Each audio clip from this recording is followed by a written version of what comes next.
كانت مدينة فيرونا بجمالها الساحر مسمومة بالكراهية.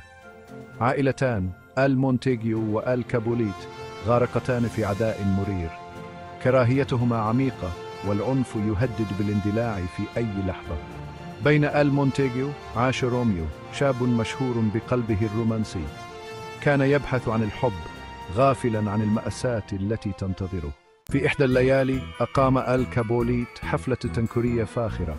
قرر روميو متحديا أوامر عائلته حضور الحفل متنكرا. أراد أن ينسى همومه ويضيع في فرحة تلك الليلة، لكنه لم يكن يعلم أن القدر ينتظره هناك. فبين الرقص والضحكات تقت عيناه بعين جوليت ابنة اللورد كابوليت. كانت لحظة وقوع في الحب من أول نظرة. ازدهر حبهما وسط جمر الكراهية، تسللا للقاءات سرية يتهامسان بكلمات الحب تحت ضوء القمر. لكن عائلتيهما كانتا عمياء عن حبهما، أعمتهما سنوات من الكراهية.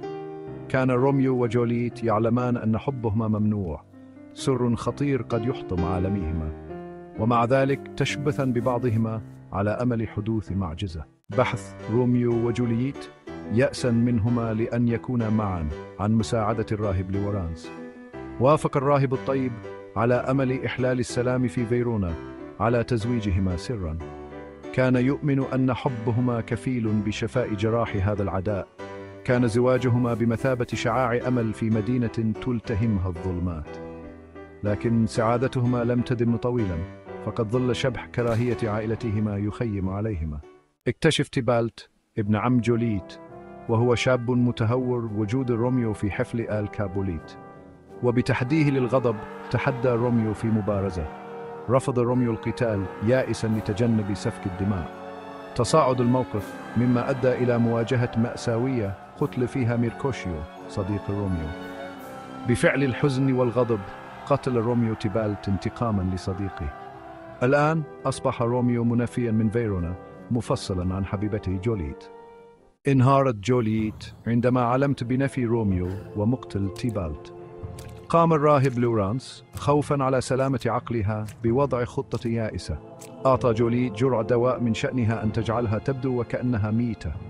كانت الخطة هي جمع شمل روميو وجوليت بمجرد استيقاظها، لكن القدر كان له رأي آخر. تلقى روميو الذي لم يكن على علم بخطة الراهب نبأ وفاة جوليت. تحطم عالم روميو عند سماعه النبأ. هرع عائدا إلى فيرونا، قلبه مليء بحزن لا يطاق. ذهب إلى قبر جوليت مصمما على أن يكون معها حتى في الموت. وجد جسدها مسجيا بلا حياة، جميلة حتى في موتها.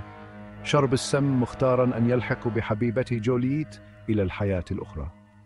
استيقظت جوليت من سباتها الذي سببه الدواء لتجد روميو ميتا بجانبها. كان منظر حبيبها بلا حياة لا يحتمل. أخذت خنجر روميو وطعنت نفسها به. كانت وفاتهما شهادة مؤلمة على حبهما، حب تحدى المصير لكنه وقع في نهاية المطاف ضحية له. انتهت قصة حب روميو وجوليت بمأساة، تذكيرا قويا بقوة الكراهية المدمرة. هزت وفاتهما آل مونتيغيو وآل كابوليت حتى النخاع. أخيرا أدركوا حماقة عدائهم وتعهدوا بإنهاء دائرة الكراهية على أمل تكريم ذكرى الحبيبين الذين علموهم الثمن الحقيقي لعداوتهم.